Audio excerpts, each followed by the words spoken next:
Come on, hurry up, it's almost noon and it's about to start. We are in front of the Gros-Horloge, one of the city's most emblematic monuments.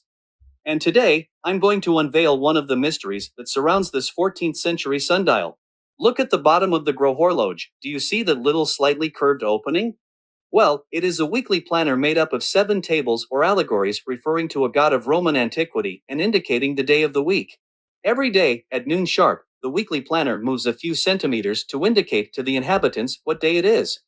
Ah, look at the weekly planner, it's moving, and it's Venus on a chariot that appears to tell us that it's Friday. Before finishing, I leave you with a little game whose solution is in the description.